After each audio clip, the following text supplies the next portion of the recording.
Got it. All right, guys, I'm just checking. I like to check and make sure we're third time. Okay, and here we are. Anybody who ever watched Treehouse or knows the show, this is Daniel Cook. When my children were little, there was this awesome little show on a children's television channel called Treehouse. Maybe that's North American wide, I don't know. And it was this adorable little redheaded boy named Daniel Cook, and he would travel all over, mostly Toronto, I think, but all over Ontario, trying and exploring different things. And this is Daniel Cook. Anyway, he would always start with, "Here we are." Sorry. Okay. Welcome. Here we are on day 4, and I just want to thank everybody who's reached out to me via DMs to let me know that you're getting something out of this challenge. That makes me very excited. Forgive the finger. I literally almost sliced the tip of my finger off last night. That's why I put up a public service announcement that mine are sharp, just so you know. Anyway, I am feeling really jazzed today because of this great feedback that I've been getting. As I think I mentioned, this is actually my first challenge, and I'm a business coach. And this one is really all about our mindset. This one is about kind of some of that woo-woo stuff that's very near and dear to my heart. And I gotta be honest, you come into these things thinking, are people going to understand why I'm doing this? And is this actually going to be valuable? And I just realized, guys, you might not even be able to hear me. Hello, put the microphone on. I've got to get used to this. So you might have missed all of that. And if you did, oh well, what are we going to do? Technical difficulties are my middle name. So today we're talking about ask. The theme of the day today is actually about manifestation techniques. It is about finally, now that we've gone through the alignment process, we know what our goal is. We know the number because we wrote that down yesterday. We know what some of the mind blocks are that we've got, some of the beliefs and hurdles that we need to move through around money. We uncovered what our money stories were on Monday and Tuesday. And we actually went through exercises to take those stories, take current situations that are happening around consistent income in our business, and to say, if only I had, and then to take that, reframe it, and turn it into a more positive statement and turn it into an affirmation. Affirmations are great because they actually help to change our mind. They actually help to take all of those negative thoughts and feelings that we've got and layer on more positive thoughts and feelings that actually help to make us increase our self-belief. And among self-belief also comes worthiness. And so that was really the whole point of this challenge, was to increase our sense of worthiness. And I hope that that's exactly what you're feeling. I hope that you're feeling just better in your heart and your soul about what your goals are and how you can get there. And that you believe that there's enough. The universe has enough for everybody. So absolutely, that is out there and available for you, and you deserve it. That was the point of this whole challenge. So today, it's time to actually ask the universe for what we want. So what we've got today are a number of different manifestation techniques. I have a handout I'm going to actually be posting in just a second. I think I have 5 or 6 different manifestation techniques. All of them I have used myself in the past. Some of them I like better than others. The one I really like the most is actually kind of a preparatory for manifesting, and it's called the worry box. And what it is it's actually taking all of those doubts, all of those fears, all those things you worry about, all the things that you say, if only, it's taking those and just writing them down on small pieces of paper, putting them into some kind of closed or sealed container.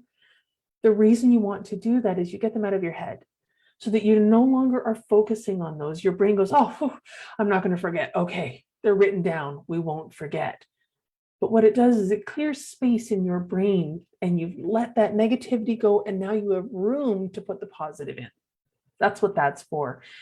Ultimately, the purpose of the worry box, though, would be that you would either shred or burn the actual pieces of paper. Once you feel ready to let go of those worries, I'm a rip a Band-Aid off kind of a girl. When I do that exercise, I burn it the same day. I'm like, get this shit out of my life. So I do love that exercise. I've been doing that one for many, many years, long before I actually realized it was a technique to use. Actually, I think I will be honest, a lot of the things that I've done over the years were very instinctive, intuitive, and I've come to realize that these are actually techniques people use, that they actually have names. I thought that was really cool. So I will put the handout out, or up, I should say, about these manifestation techniques that you can try. Here's the thing about manifestation techniques that I really wanted to convey the most. Everybody is a little bit different. Some people are visual. Some people like to write. Some people prefer to listen, right? So in terms of manifesting, the listening part isn't actually going to be as much of a good thing unless you're speaking out loud affirmations that are calling things in. And using affirmations can certainly be part of a manifestation practice. These ones are a little bit more specific, though. These ones are about what is the goal you've got. And the ones I've actually given were more short-term. They're more of a short-term solution. The 3-6-9 one is a really short-term solution. So if you've got a goal of, so for example, it is June 22nd or June 23rd today, and I want to hit my goal of 10308. I almost forgot it for a second there. 10308. That's the goal I want to hit. So between now and then, I might use the 3-6-9 technique because it is more short-term to actually bring that in a little bit faster. All right, I'll put that up in just a moment. What I really want to talk about, though, is my favorite manifestation technique. And you may have heard of this before. In fact, you may have heard it called a lot of different things. Really what this is an NLP technique, and it's an NLP technique of collapsing time and saying, okay, here's where I am now. There's the end of the destiny, or the end of the journey. That's the end of the destination. Whoops, you can't listen. There we go. So here's where we are now. That's where we want to get to. And we almost like pick ourselves up, move ourselves out, like floating out and dropping ourselves in. This is also a bit of a hypnosis technique. And the purpose of it is that you are actually going to be, in essence, collapsing time. Because when you get into any kind of, let's say, meditative state, you can actually connect with your higher self, ask questions, look for answers, right? So by picking yourself up, moving yourself out in time, and placing yourself at the end and looking back, you almost are able to see the actual path. What were the things you did to get yourself there? And this is kind of the cool thing about thinking of these goals in a future tense. And that's what this manifestation technique that we're going to talk about today is all about. Thinking about the goals, thinking about the end destination as a future point, and looking backward to actually uncover what were the steps I took to get here. Okay. So in your workbook, and I see that we have frozen on the screen. I don't know if that means that I'm not live anymore. I hope I'm recording this, because I don't know that I'd be able to repeat it again. I don't have a script. I do this all like off the cuff. So in your workbook, you're going to see that there are a number of questions written down. Okay. So there's a number of questions written down. And these questions really are meant to be prompts to help you to be able to do the actual activity. And I'm going to share my screen with you in just a moment. I've got a video here.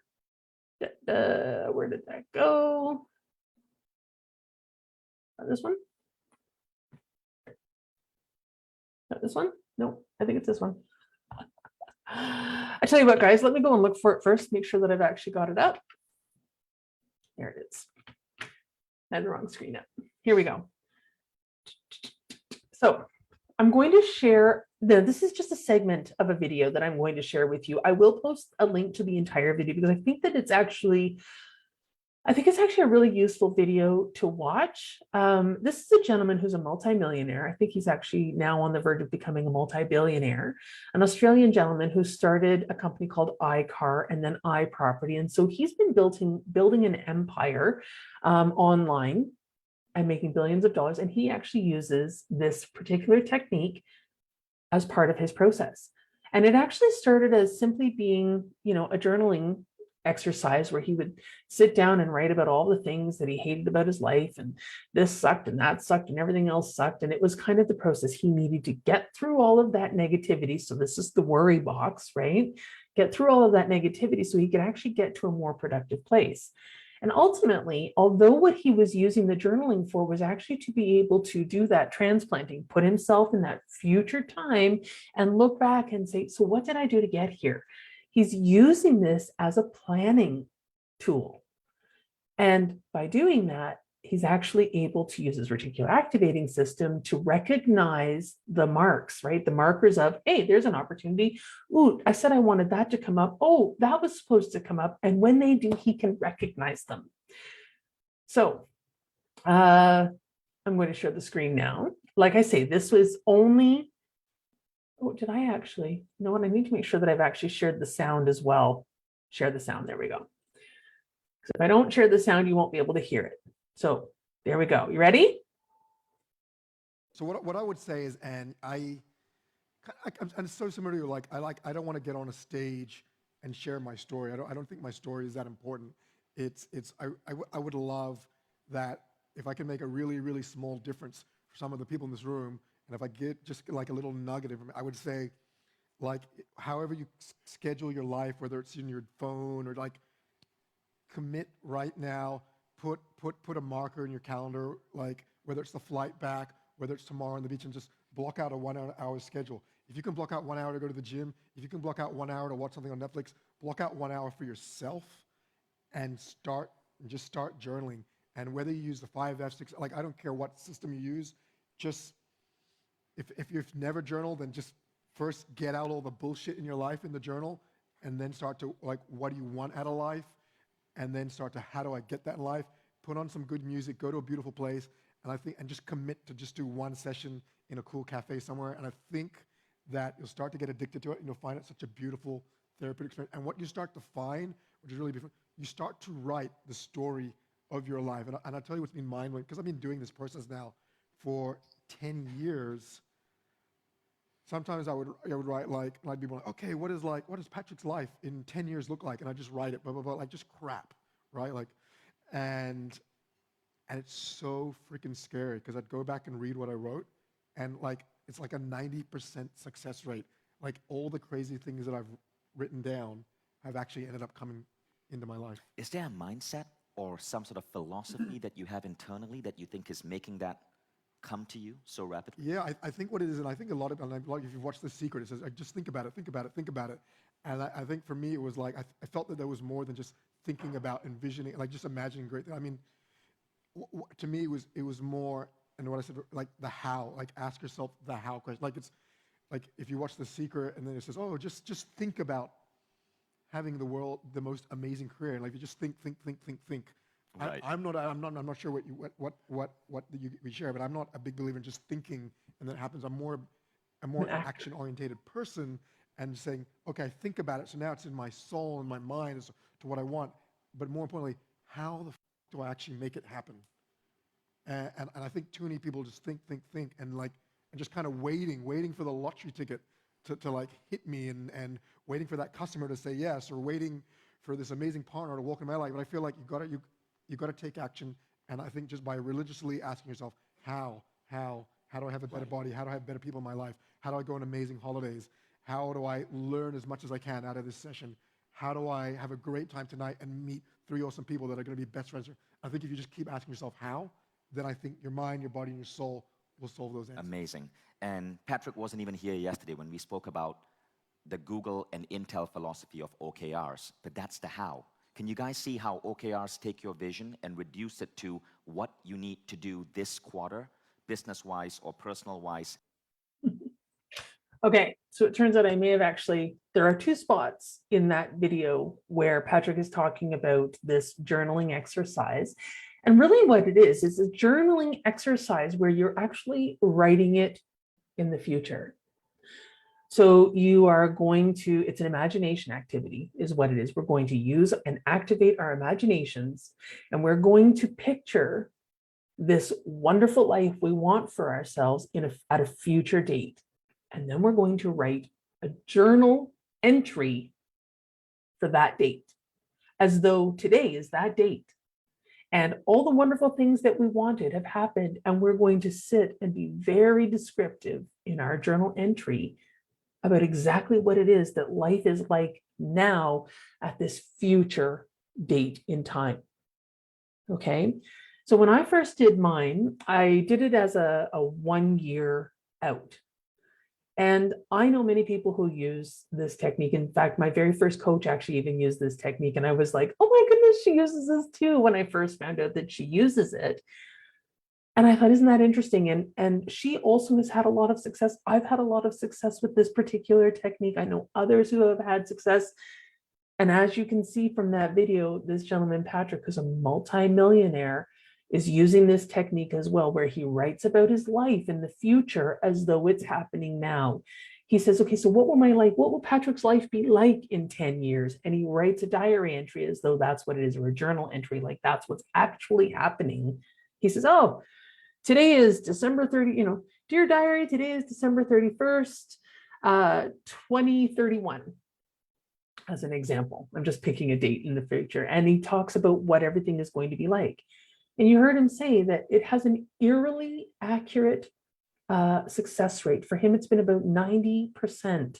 And others that I've spoken with, they're finding exactly the same thing. Mine is more like 80, 85. This year's is a little bit lower because we didn't make it to New Brunswick, but that's okay. We'll get there next year.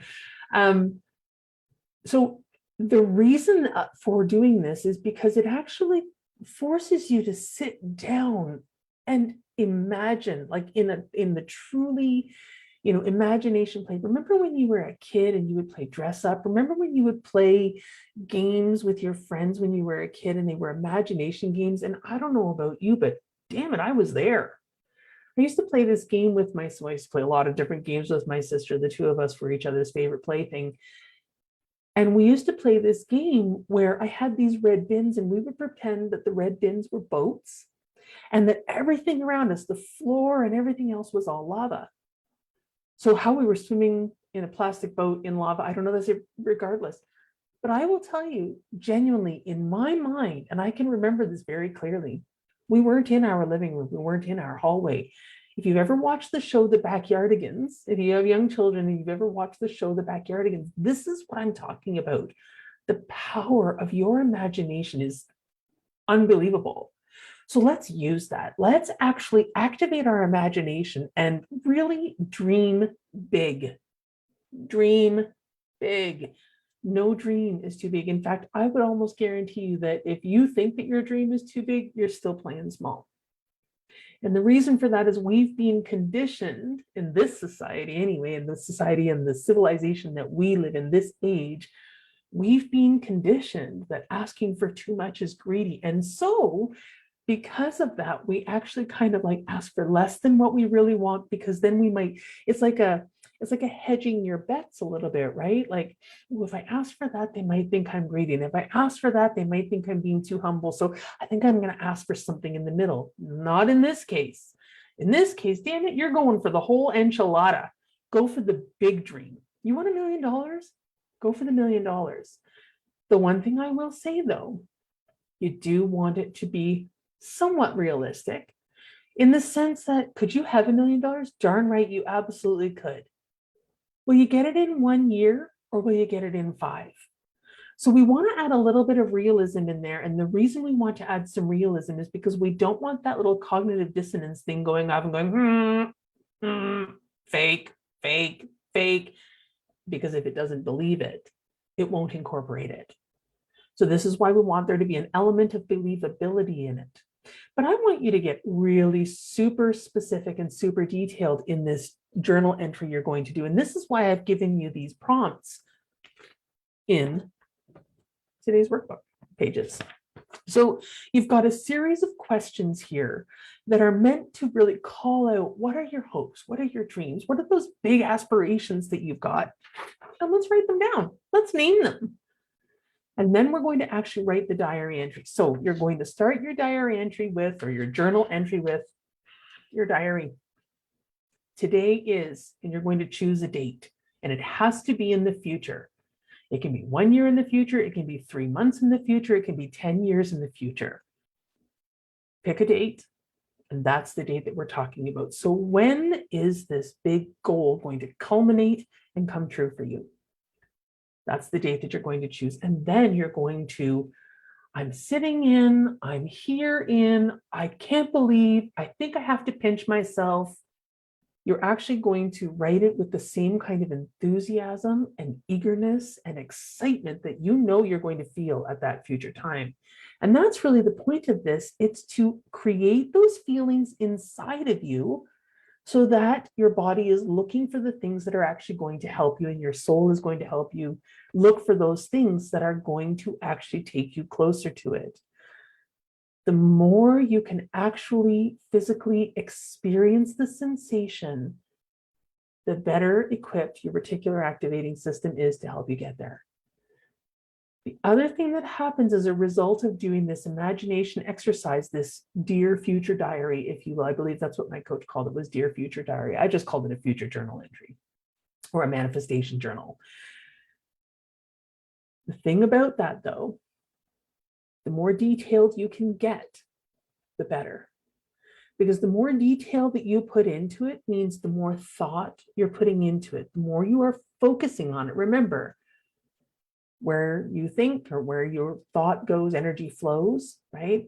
So you want your energy, and this includes your physical energy day to day as you're moving through the course of time in physical, linear, continuum kind of time like we have here in the physical world. As you are going through your day to day, you actually start to make choices because your higher self, your unconscious mind, is that much more focused on the goal, the vision. You've spent enough time in it that you've actually probably, without even realizing it, even come up with ways that you're going to get there. If you then take that same imagination exercise, the manifestation diary or the vision diary or the Dear Future Diary, however you want to call it, the manifestation journal is what I call it. When you take that though, and then you go and you read it from time to time, and you remember what it feels like, you're adding even more energetic influence on the real accumulation of that goal. But going back to that thing that we talked about earlier, where you're collapsing time and going out to the future and kind of looking back and saying, wow, how did I get here? That's the other thing that this exercise allows you to do. Because the more you can feel into it, and really the feeling is the part that's important, because it's the feeling part that actually raises your vibration. Thought alone is wonderful. It's the feeling, it's the emotion. That's where the real power comes from. So it's putting as much feeling into it as possible. The other night, I actually decided I was going to try to connect to a really personal experience of a place where I felt incredibly safe, and it was my grandparents' home. And I actually tried to imagine myself standing at the top of the stairs, because I was doing a bit of a self-hypnosis, standing at the top of their stairs, and I could smell the combination of old books and must and Graham's perfumes and Pop's cologne and all of these other wonderful things.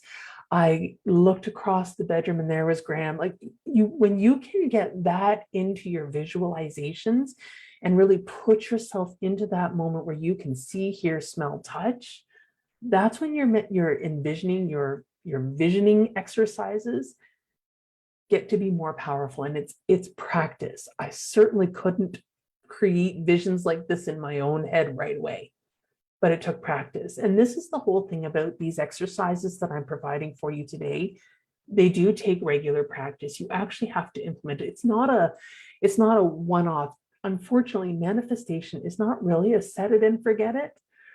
You do have to be mindful of it, because again, the inspired actions that need to be taken to make it happen are what we're really trying to create here. And the purpose of this journal exercise is to be thinking about things in that future perspective and looking back. Imagine if you could be in the future and look back at what took place and what were the steps you took to get there. There you go. And I will tell you that quite often, so NLP and hypnosis, this is a technique that they quite often use to help you to decide what your goals are. There you go. So today, take a look at these prompts, right? I will share one of my manifestation journal entries with you from a few years ago so that you can get a feel for it and what it was like. The idea is to be as descriptive as possible. Don't go thinking that you need to keep it to one page. If you are a really wordy person like I am, if you're the kind of person that fancies themselves a great Canadian author or a great American author, and you like to add lots and lots of descriptive, you are actually doing yourself a favor. Do it, do it, do it. If you're not that kind of person, this may be an exercise that you're going to be working on over the course of a period of time. Because again, the more descriptive you can get in it, the more likely it is to actually come true. If you imagine, so let's pretend that one of the things that you hope for in the future, as is one of mine, is that you're going to not live in the place that you live now. Where will you live? Where will it be? What will it look like? What color is the siding? Does it have sash windows or does it have the new PVC kind? Does it go sideways or does it go up? What color are the curtains that are in the windows? Are there flowers planted in front? Are there any trees? I want you to really and truly put yourself in the place and then describe it. And be as descriptive as you possibly can. When you're talking about your relationships with the people that matter to you, what does that feel like now? So you don't have to describe the transition or the transformation, although you can. It's really about where are we today at this future date that I'm imagining. And you are really trying to imagine, what is the life that I want to have at that point? And that's why one of the very first prompt questions is describe your ideal day. Describe your ideal day, right? So what is the weather like? How many appointments do you have? And of course, we are talking about business. We're trying to create consistent alignment. So let's not talk about the day at the beach. Unless being at the beach for the morning is part, I want to go for a surf in the morning, and then I'm going to head back and I'm going to see my clients. Maybe that is actually your ideal day. All right. And then there are these other questions, something I've always wanted to try, but I've been too nervous or scared. I've always dreamed of. So think of your bucket list. What's on your bucket list? Part 4, I want more blank in my life. I want more love in my life. I want more fun in my life. That's mine. I want more fun in my life. But then continue on. What does that look like? What does that feel like? And be as descriptive, as I already said, but think about your senses. What do I smell? What do I see? What do I feel? What do I hear? And if it's a taste, you can taste salt air. So what do I taste? Think about your 5 senses. Ignore the finger. Think about your 5 senses and consider writing down something for each of those elements around each area. I am going to post that video with Patrick though, because there's actually an element in there where he talks about his 6F method. And his 6F method means that he's actually thinking about his goals in 6 different areas. And of course, they must all start with F's. So I'm going to tell you what they are. So his 6 F's that he always wants to make sure that he is covering when he's doing these journaling exercises are, first and foremost, finance, because he's a money guy. And he even admits early on in the video that his whole reason for doing it all is he just wanted status among the alpha males. So that's good. So the 6 areas of his life that he pays attention to and tries to make sure that he includes something about are finances, family, friends, fitness, fun, and figurehead. And for him, figurehead is really about impact, influence, being an agent of change in the world. So if you think about this in terms of those 6 F's, I thought that was a really great idea, is to have those 6 categories of areas. It doesn't mean that they're the only ones, but that's a great place to start. And if you start first with you, what's your relationship with yourself? When I did one a couple of years ago, I actually did it about loving myself. It was my intention that I would actually stop hating myself. And in fact, I didn't want to just stop hating myself. I wanted to all out love myself. I wanted to be so proud of myself and love myself so much. And so that was one of the things that I wrote about. A year and a half later, guess what? I can't even imagine who I was before and when I didn't love myself and didn't see my worth. And it was because I said, okay, this is what it's going to feel like. This is how I know it's going to happen, right? So you're able to actually create these sensations of, oh my goodness. And as you are starting to experience, oh my gosh, there was one of those things. I remember writing about that. Wow, look at this. You stand in front of the house you thought you just saw, and you're like, oh my goodness, this is the house in my journal, right? So this is the whole point of doing this. Create the picture, set the intention. That's the purpose of the journal, is to set the intention, and then you will naturally work toward that. It also helps you to create the action plans to get there. I think that was it for today, though, guys. I think that was it for today. So you've got the 7 prompt questions. Now I've just mentioned the 6 F's. I'm going to post the video here that you just had the snippet of. I'll post that. And then I will also post my little handout about the 6 or 7 different manifestation techniques that I find most useful. I'll give those to you as well. That's it. Today's a really easy and boring day.